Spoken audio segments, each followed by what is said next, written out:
तुझसे ही बैठूं खाऊं, दूर कभी ना हो तू नजर से, तेरे ही रंग रंग जाऊं।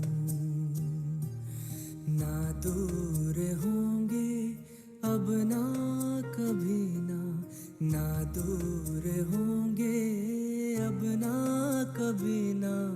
बाबा मेरे तेरे नैनों से नैन, तेरे रूहानी नैन, ओ बाबा तेरे रूहानी नैन, तेरे रूहानी नैन, ओ बाबा तेरे रूहानी नैन।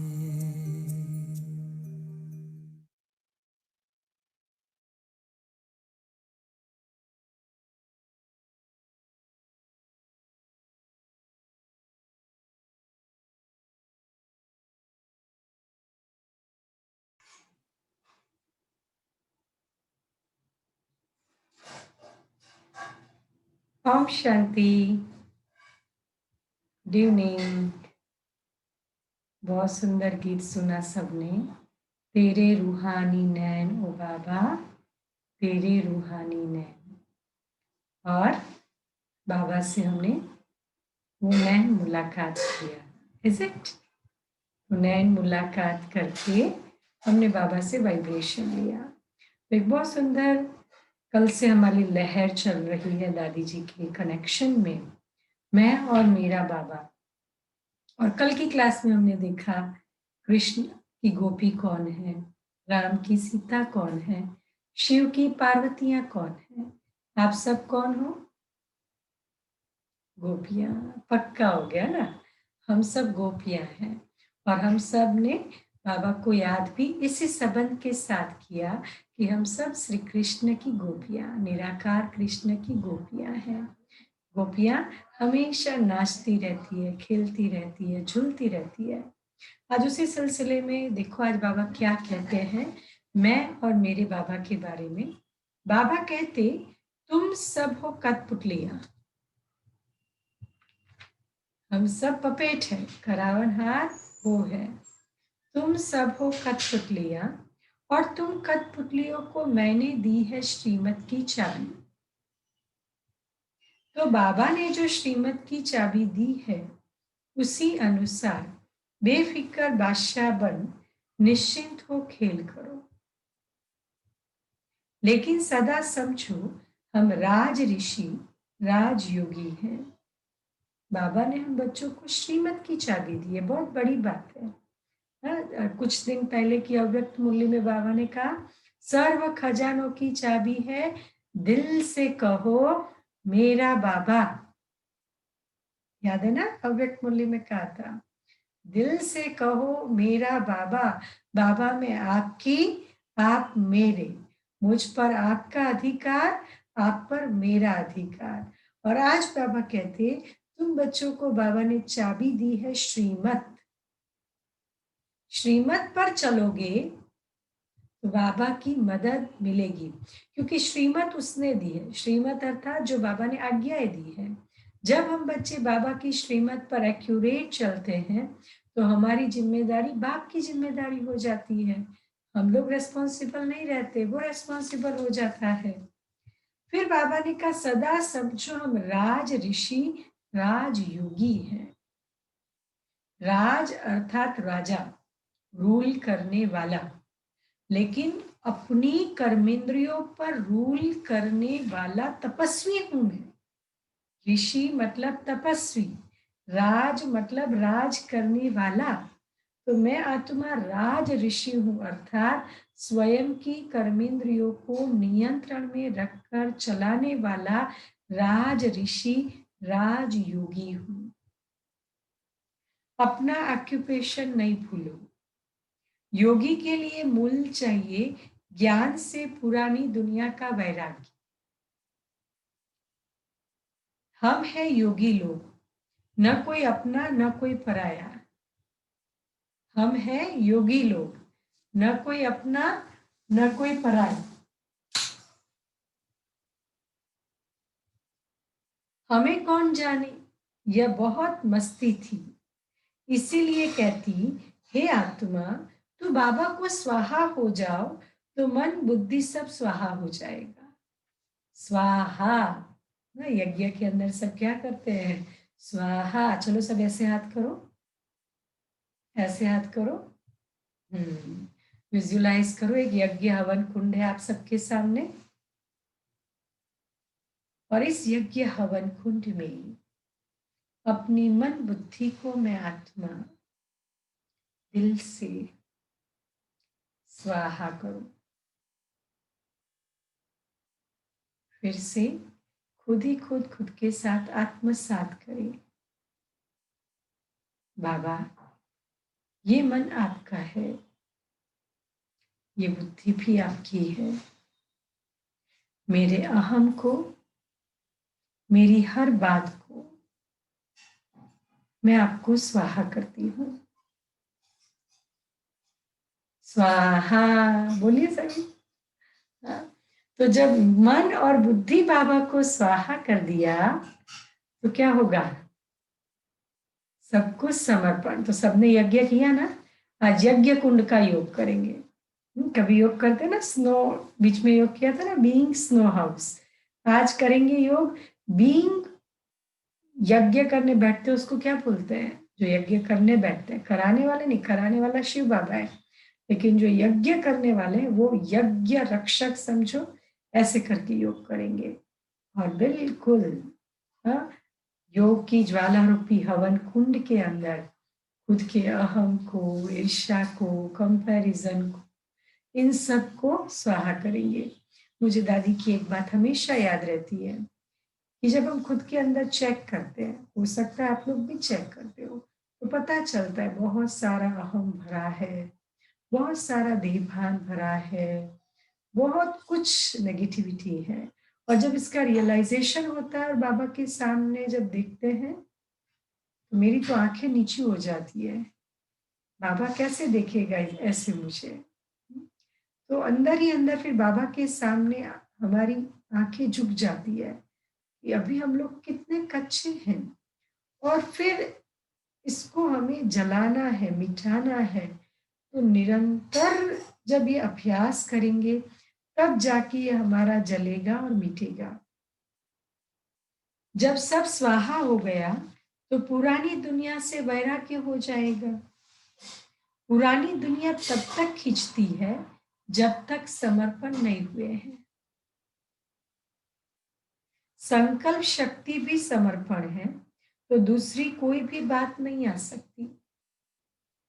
इसी का नाम है तपस्या।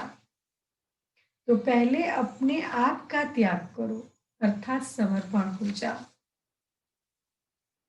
जब आत्मा स्वयं समर्पण हो गई फिर तपस्या करना, अशरीरी बनना बहुत सहज है। अब हमारी तपस्या की दुनिया को भी दरकार है, तत्वों की भी इसको दरकार है। हम सब देख रहे हैं दुनिया की हालत दिन प्रतिदिन गंभीर होती जाती है। यह दुनिया की गंभीर बातें हमें और भी प्रेरणा देती है। हमें तपस्या करके विश्व को अपने साइलेंस की किरणें देना है। इससे पढ़ती हूँ, बहुत सुंदर बात है। संकल्प शक्ति भी समर्पण है, तो दूसरी कोई भी बात आ नहीं सकती। इसी का नाम है तपस्या। तो पहले अपने आप का त्याग करो, अर्थात समर्पण हो जाओ। जब आत्मा स्वयं समर्पण हो गई फिर तपस्या करना, अशरीरी बनना बहुत सहज है। अब हमारी तपस्या की दुनिया को भी दरकार है, तत्वों को भी इसको दरकार है। हम सब देख रहे हैं दुनिया की हालत दिन प्रतिदिन गंभीर होती जाती है। यह दुनिया की गंभीर बातें हमें और भी प्रेरणा देती है। हमें तपस्या करके विश्व को अपने साइलेंस की किरणें देना है। ये बात दादी ने बहुत साल पहले की है। बहुत साल पहले दादी ने सुनाया था दुनिया की हालत बहुत गंभीर है। तो अब की स्थिति को क्या कहेंगे, ऑक्सीजन। बहुत साल पहले दादी ने कहा दुनिया की हालत बहुत सीरियस है। हाँ, बाबा ने भी कहा, तो अभी तो यही कहेंगे ना, दुनिया वेंटिलेटर पर है।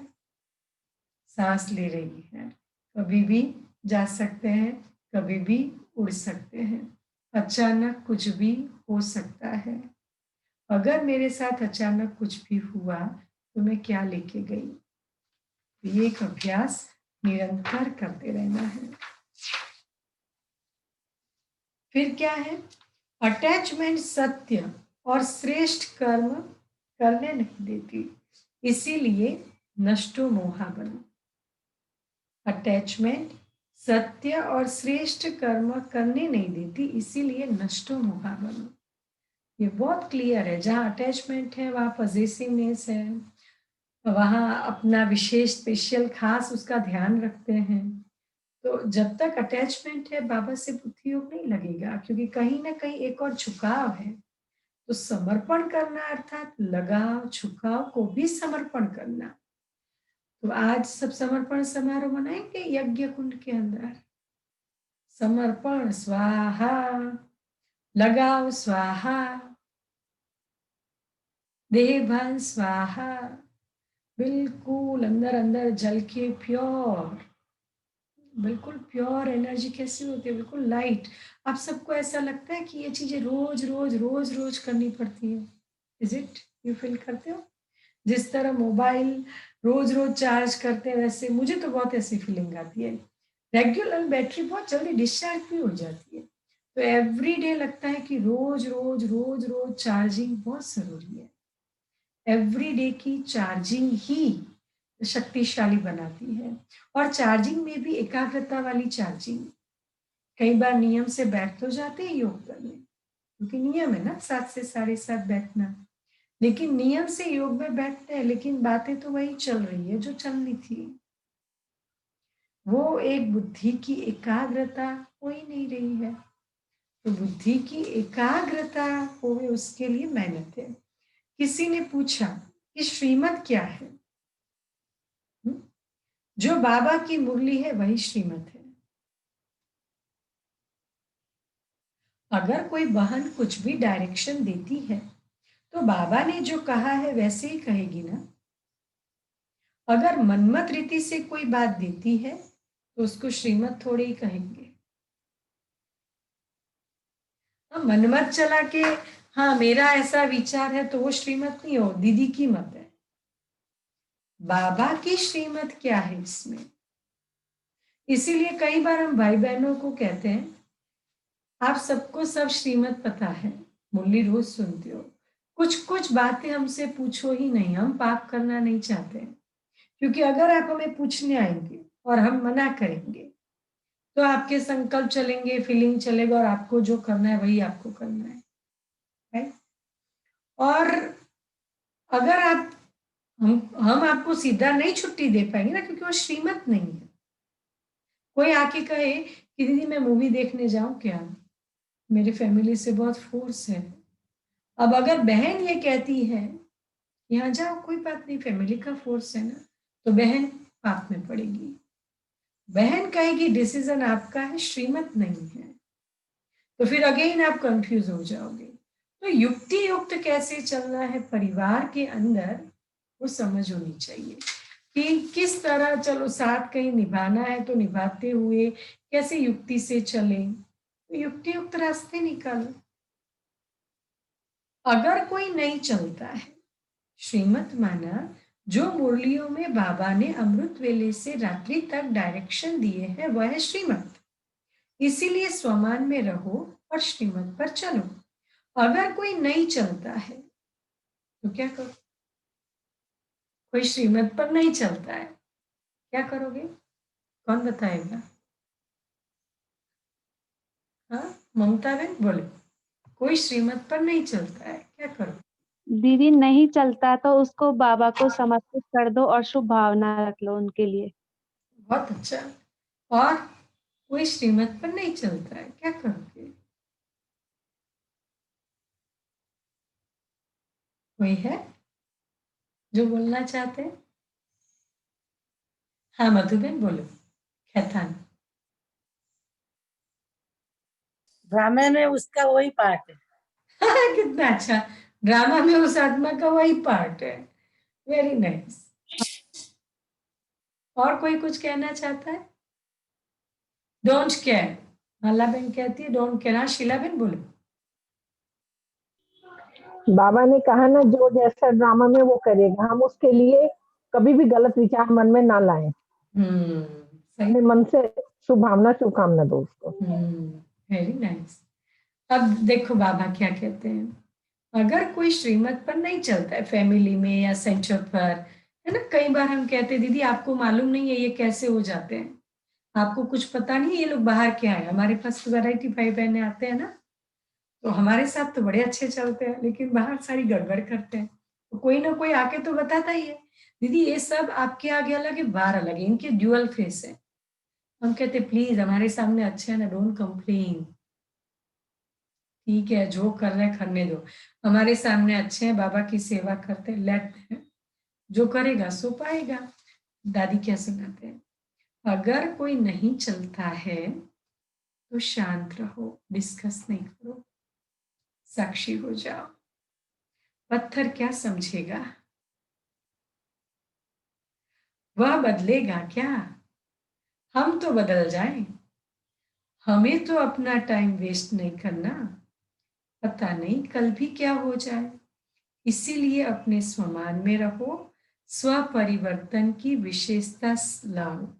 अभी यह सब छोड़ो, अभी तो उड़ना है, उड़ो, डबल लाइट रहो, कुछ नहीं तो बस उड़ रही हूं बाबा के साथ।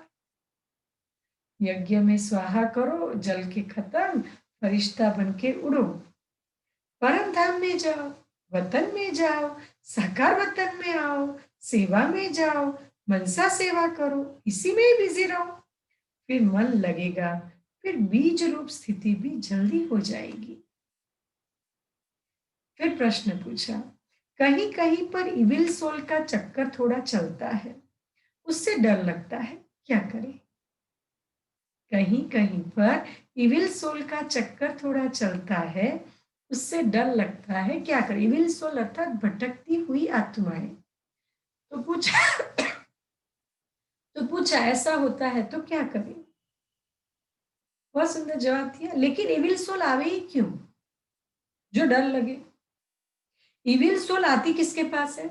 जो कमजोर होता है, योग ठीक नहीं होता, 3 पर जो सुना है उसमें कोई एक पर आ जाती है, इसीलिए इविल सोल आती है।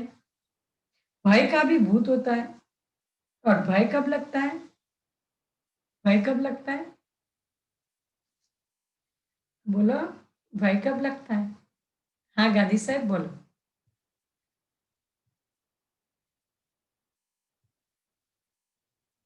अनम्यूट नहीं हो रहा, मैं कर रही हूँ अनम्यूट।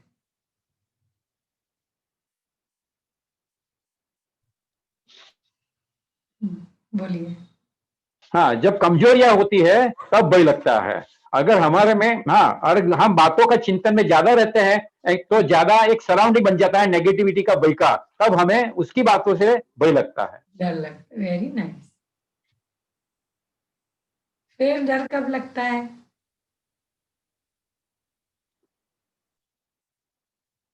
कौन बताएगा? और डर कब लगता है?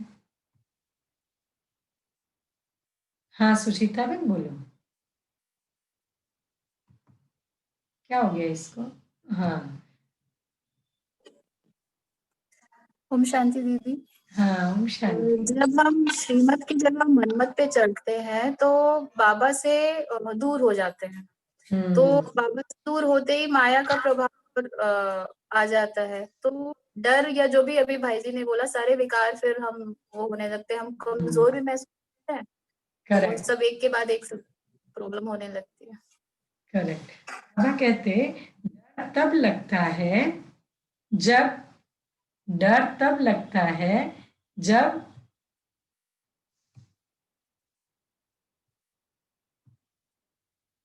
आवाज आ रही है मेरी?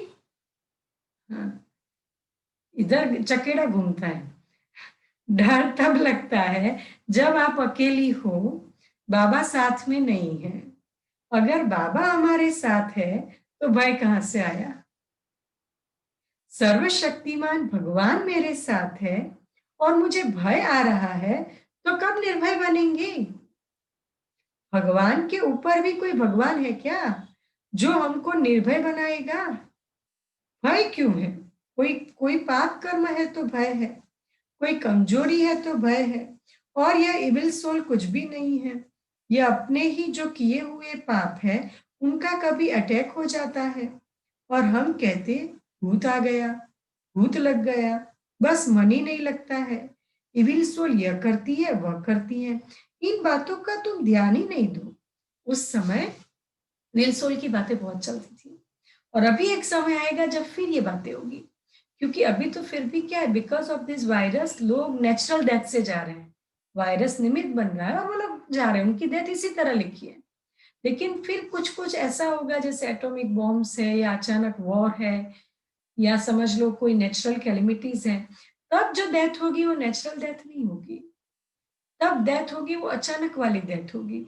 और तब क्या है कि दूसरे शरीर तो बनने नहीं है, क्योंकि अब सृष्टि को तो खत्म होना है, सबको परमधाम जाना है। लेकिन जब तक उस आत्मा का इस सृष्टि पर रोल है तब तक वो आत्मा भटकती है, और तब हम बच्चों के पास इतना अच्छा कवच चाहिए कि कोई हमें डिस्टर्ब ना करे। और वंडर ये होगा कि जिसके अंदर वो सोल आती है उसको पता भी नहीं चलता है कि मेरे अंदर आई, और वो आत्मा अंदर ही अंदर बेचैन होती है, उसको लगता है कोई मुझे मार रहा है, कोई मुझे पीट रहा है, और कोई दिखेगा नहीं। इसीलिए कर्म पर और मेडिटेशन पर बहुत जोर देने की आवश्यकता है। कई बार सुन सुनकर भी भूत लग जाता है, इसलिए ये सारी बातें सुनो ही नहीं। अगर कोई बात है भी तो सुनो।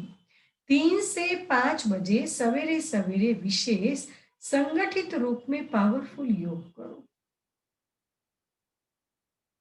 सब समाप्त हो जाएगा।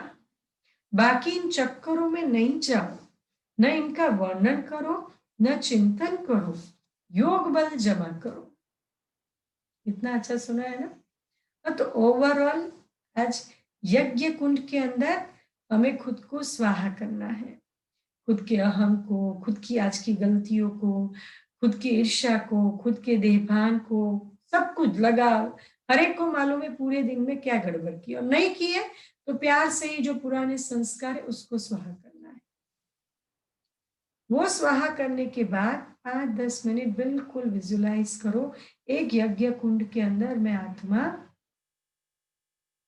खुद को स्वाहा करके सारे मेरे विकर्मों को जला रही हूँ, और वो बाबा की याद की ज्वाला से जल रहे हैं। बाबा की शक्तिशाली किरणों की लाल कलर वहां पर है, और सब के सब जल रहे हैं, और जलकर फिर मैं आत्मा ऑरेंज कलर के रूप में बाहर आती हूँ, प्योरिटी के रूप में बाहर आती हूँ, और अब मैं आत्मा फरिश्ता बन के उड़ रही हूँ। और फिर परम धाम, सूक्ष्म वतन, साकार वतन, मधुबन, हॉस्पिटल्स, कई ऐसे अशांत घर हैं, सब जगह हम चक्कर लगा के आए, और सब जगह चक्कर लगा के सबको बहुत पीसफुल वाइब्रेशन दे। ठीक है, रेडी सभी? ओके, ओम शांति।